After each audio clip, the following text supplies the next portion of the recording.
Ito ang Tinig ng Pag-asa, isang palatuntunan sa radyo na nagsasabing si Jesus ay muling darating, tiyak na darating at malapit nang dumating. Kaya kaibigan, kumandatan siya sa lubungin.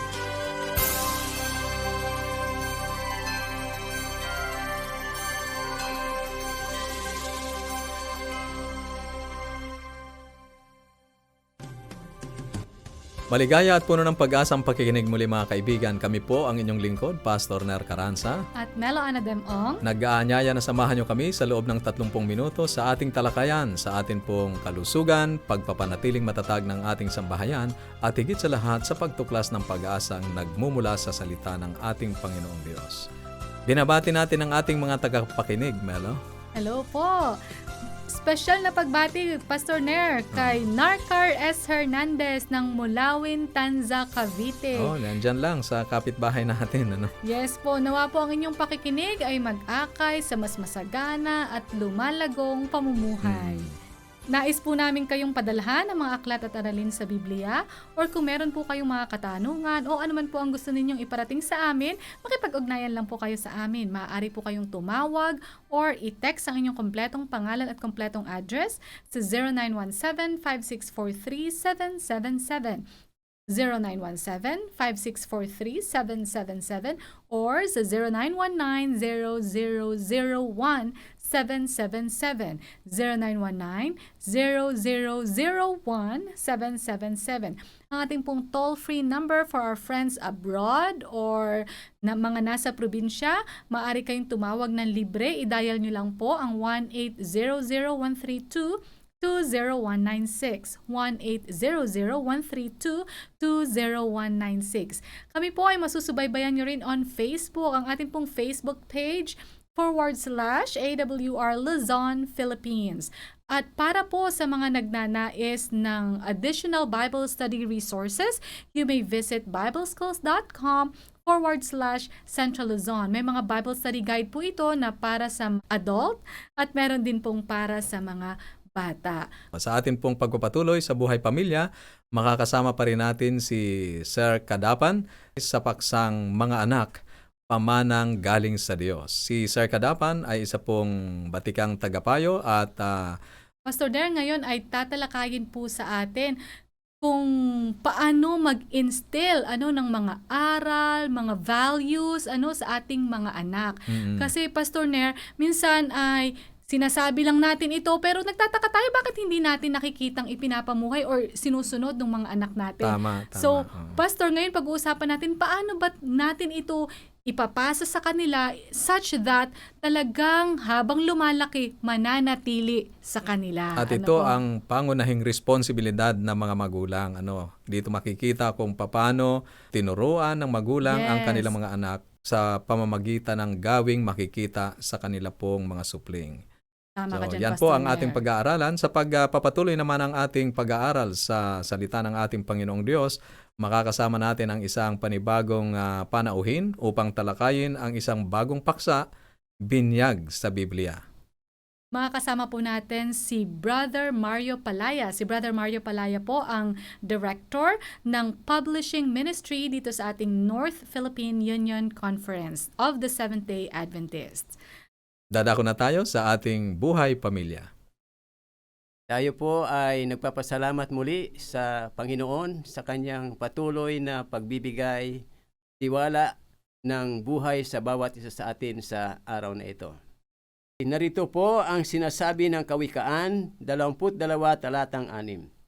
Ang sabi, "Turuan mo ang bata sa daan na dapat niyang lakaran, at pagka tumanda man siya, ay hindi niya hiwalayan." Opo, mga minamahal na mga magulang, mga kaibigan, tunay ang isinasaad ng banal na kasulatan na dapat turuan natin ang bata sa dapat niyang lakaran, sapagkat kapag sila po ay tumanda, hindi po nila ito hihiwalayan. O ngayong araw na ito, mga kaibigan, ibig ko pong ibahagi sa inyo ang isang tula na ang pamagat ay, ang bata ay nabubuhay ayon sa kanyang natutuhan. Ang batang laging pinipintasan, lumalaking ang napupunay kamalian. Ang batang lumaki sa gitna ng pag-aaway, namumulat, saan po? Sa alitan. Kaya, mga minamahal na mga magulang, kapag kayo po ay hindi nagkakaroon ng hindi pagkakaunawaan bilang mga mag-asawa, ay huwag na huwag po ninyong ipakita na kayo ay nag-aaway sa harapan ng inyong anak. Sapagkat ano po, ang batang lumaki sa gitna ng pag-aaway, ito po ay namumulat sa alitan. Kung lumalaking pinagtatawanan, siya po ay magiging kimi. Ibig sabihin po ay nade-develop sa kanya ang tinatawag nating inferiority complex. Yan po ang nangyayari. Ang pinalaki sa kahihiyan, ano po ang wika? Walang madarama kundi pawang sumbat. Kung lumaki naman sa pagpaparaya, matututong magtiis. Ang batang nabubuhay sa magandang halimbawa, nagkakaroon ng sariling tiwala. Ito po yung tinatawag nating isa sa paraan ng pagiging pagpapalaki ng mga anak na modeling. Kung pinupuri ang bata, matututo siyang magparaya sa iba. Kung maganda ang trato sa kanya, magiging makatarungan siya sa kapwa.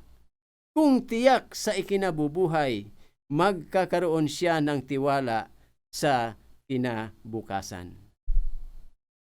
Kung siya ay sinasangayunan, hindi siya magiging mapagbalat kayo. At kung ang bata ay tinatanggap at minamahal, makikita rin niya ang pag-ibig sa kanyang kapwa. Mga minamahal na mga kaibigan, mga magulang, masasabi natin na mahalaga ang mga bata bilang miyembro ng pamilya, bilang mana mula sa Panginoon, na sila po ay nararapat na tumanggap ng tamang turo. At bilang mga Kristiyano, tayo po ay naniniwala dito. At bilang mga Adventista, tayo po ay naniniwala dito sapagkat ang layunin po natin ay ay maibalik ang nawawalang wangis ng Panginoong Diyos sa tao. Mga minamahal na mga kaibigan, mga magulang, nawa sa seryeng ito ay atin pong bigyan ng pansin ang ating pagpapalaki sa mga bata na dapat po nating turuan ayon sa ayon sa banal na kasulatan. Muli, magandang araw at patuloy tayong pagpalain ng Panginoong Diyos sa muli nating pagkikita sa serye ng ating pag-aaral. Ganun pala po yun mga kaibigan, mga magulang. So, simula pa lang, habang maliit pa yung anak natin, yung parang akala natin ay hindi pa nila ito nauunawaan, sinisimulan na natin ang pagtuturo. At Pastor Ner, yung pagtuturo, hindi lang pala po ito sa salita, talagang dapat nakikita ito sa atin. Yes, minomodel natin ito sa kanila. Sapagkat kapag minomodel, nakikita nila ito, mas natatatak, mas natatanim po ito sa kanila. Maraming salamat, Sir Ray Cadapan.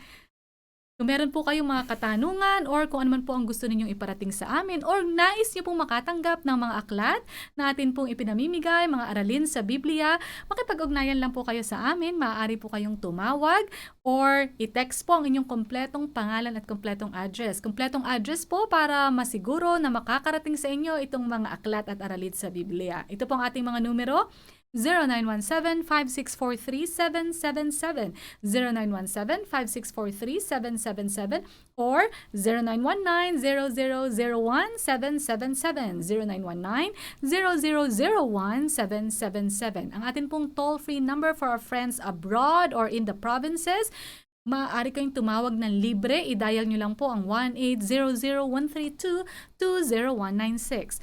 1-800-132-20196. Sa atin po mga kaibigan na nag-follow na sa ating Facebook page, maraming salamat po. Sa mga hindi pa po itong ating Facebook page, /AWR Luzon, Philippines. Maaari din po kayong mag-iwan ng mga comments dyan sa comment box.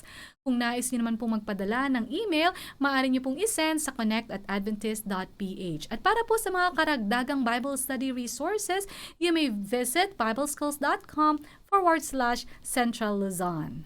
Sa bahaging ito ay mapapakinggan po natin ang isang makalangit na awitin.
Maraming salamat sa napakagandang mensahe ng awit na ating napakinggan. Tayo po ay natutuwa at ang mga mensaheng ito ay sana'y magdala sa atin ng patuloy na pag-asa sa ating Panginoong Diyos. Amen. At sa atin pong pagpapatuloy, nais po naming ipakilala ng bahagya ang atin pong panauhin ngayon na magtatalakay.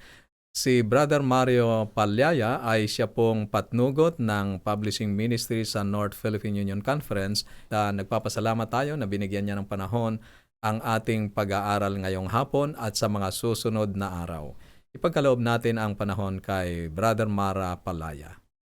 Mga kaibigan, inaanyayahan namin kayo na patuloy tayong mag-aral sa salita ng Diyos.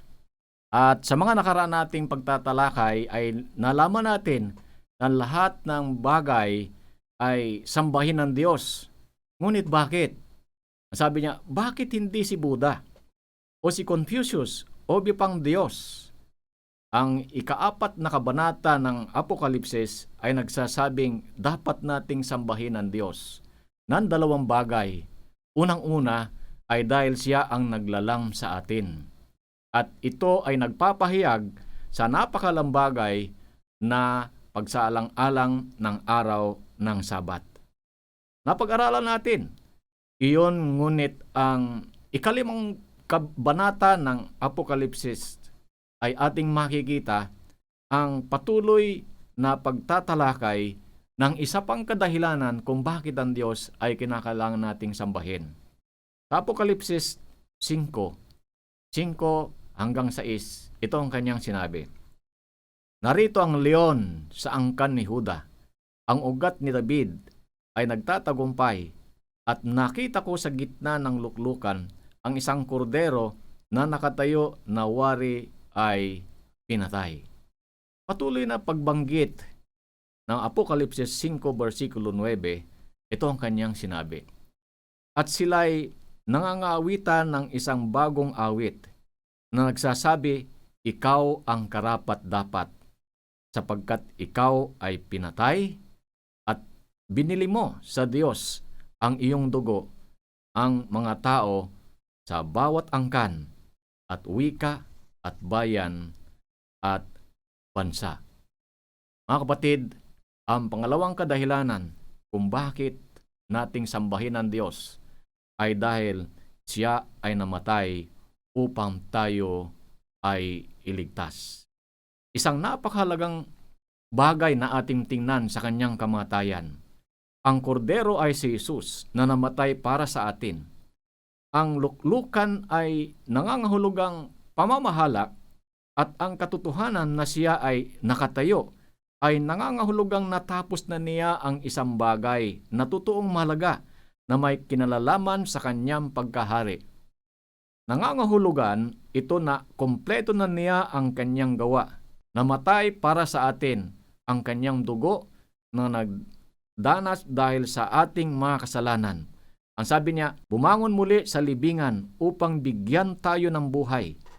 Binigyan tayo ng Diyos ng isang bantayog sa kanyang kamatayan, paglilibing at muling pagkabuhay, at ang bantayog na yon ay ang simbolo ng binyag.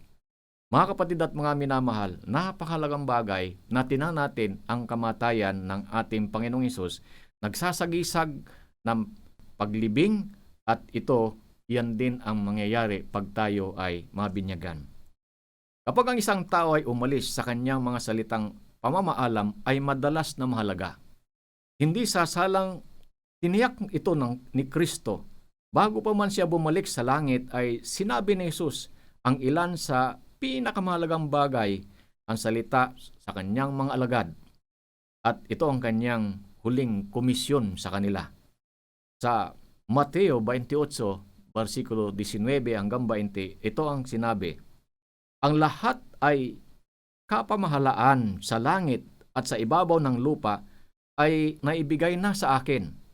Dahil dito, magsiyaon nga kayo at gawin ninyong mga alagad ang lahat ng mga bansa, na sila'y inyong bautismuhan sa pangalan ng Ama at ng Anak at ng Espiritu Santo, na ituro ninyo sa kanila na kanilang ganapin ang lahat ng mga bagay na inuutos ko sa inyo. At narito, ako'y sumasa inyong palagi hanggang sa katapusan ng sanlibutan.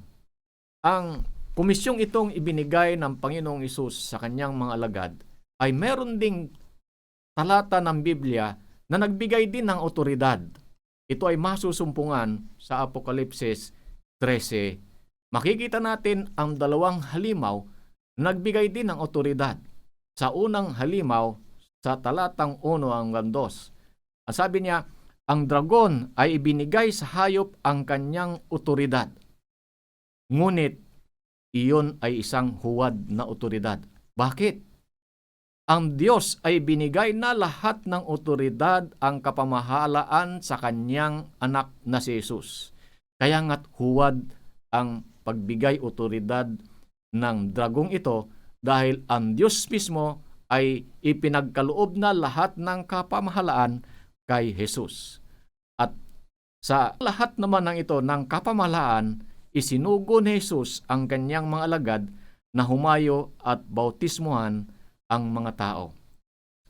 Tiyak mga kaibigan, ito ay mahalaga.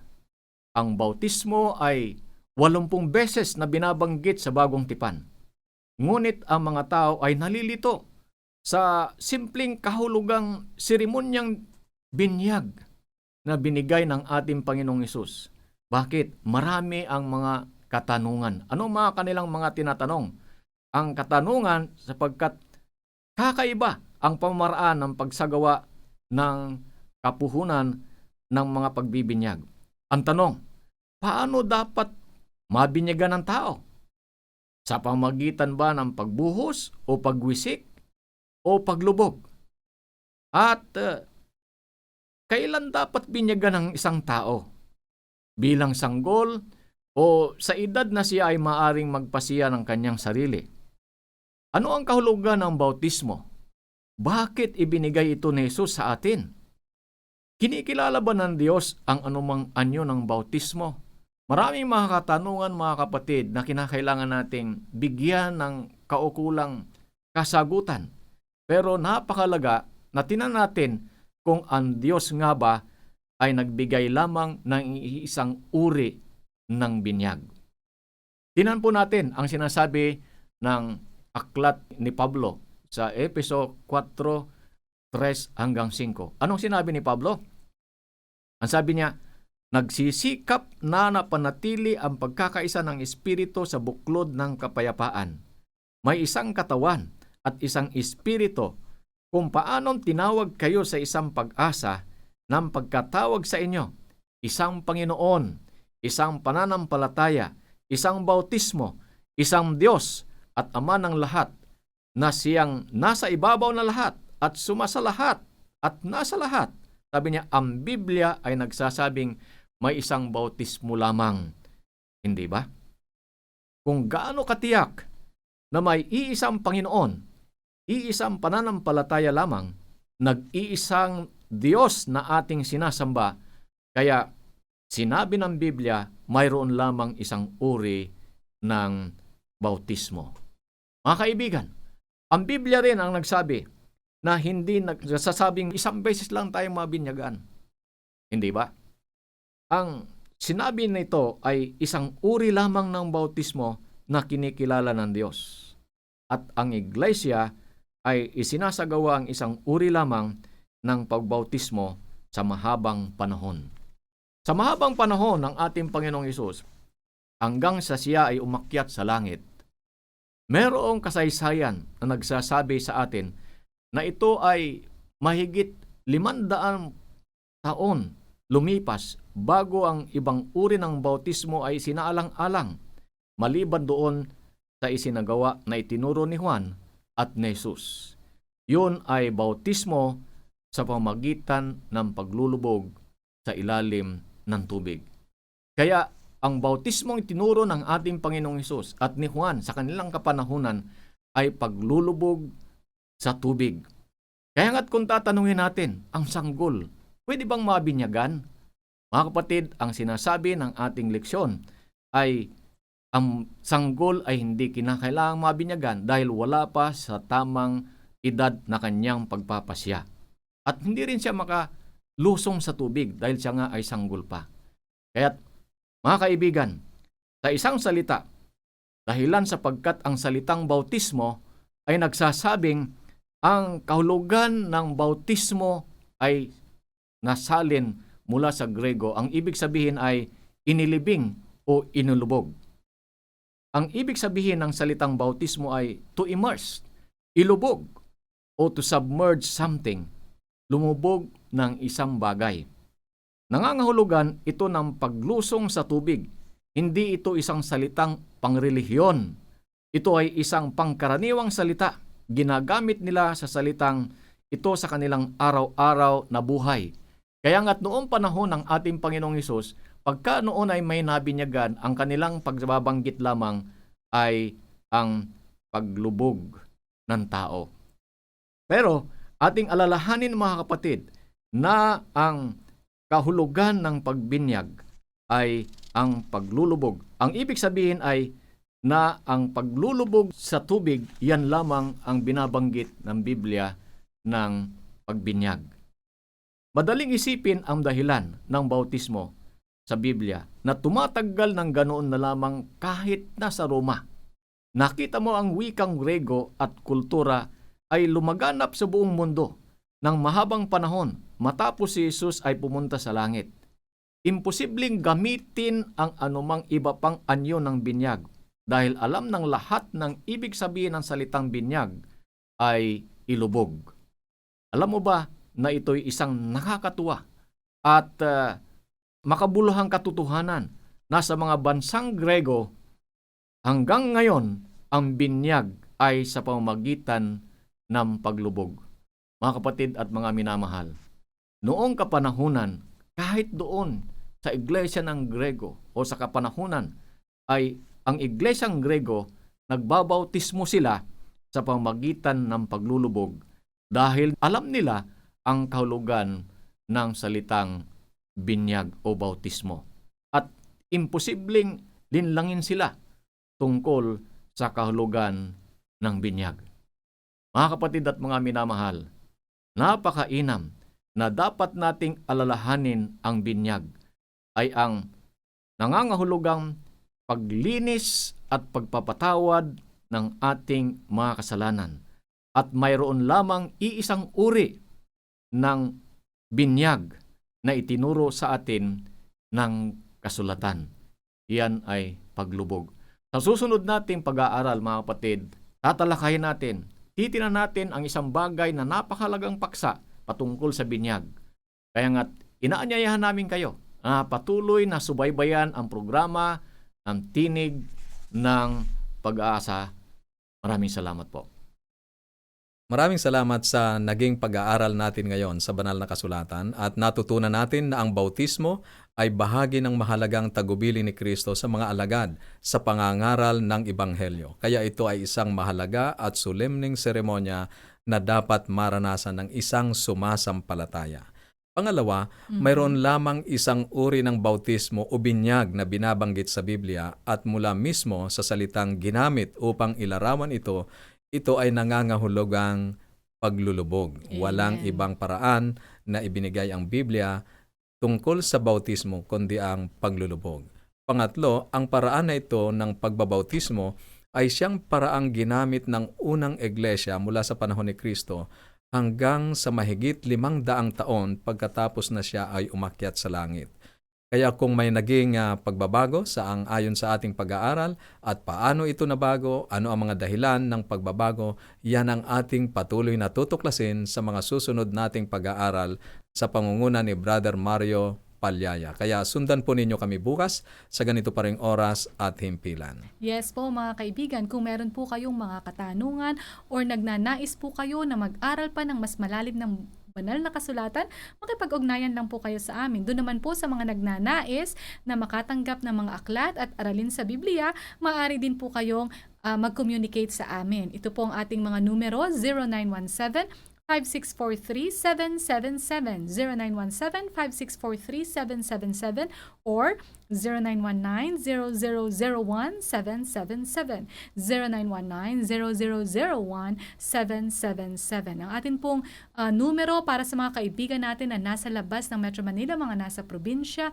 o nasa ibang bansa, pwede rin po kayong tumawag ng libre. Ito ang ating toll-free number, 1-800-132-20196, 1-800-132-20196. Pwede rin po kayong magpadala ng mensahe sa ating Facebook page. Or, i-like nyo po ito, i-follow at i-share sa inyong mga friends, /AWR Luzon, Philippines. Kung nais nyo pong mag-send ng email, ang ating email address, connect@adventist.ph. At sa atin pong pansamantalang paghiwa-hiwalay, baunin natin muli ang salita ng ating Panginoong Diyos sa Apokalipsis Kabanatang 22, Talatang 20, ang nagpapatotoo sa mga bagay na ito ay nagsasabi, "O, darating ako." At habang inaantay natin ang kanyang pagdating, panghawakan natin ang kanyang mga salita sa Isaiah 59:1. Narito, ang kamay ng Panginoon ay hindi maiklin at di makapagliligtas, ni hindi mahina ang kanyang pandinig na ito'y hindi makaririnig. Bukas po muli.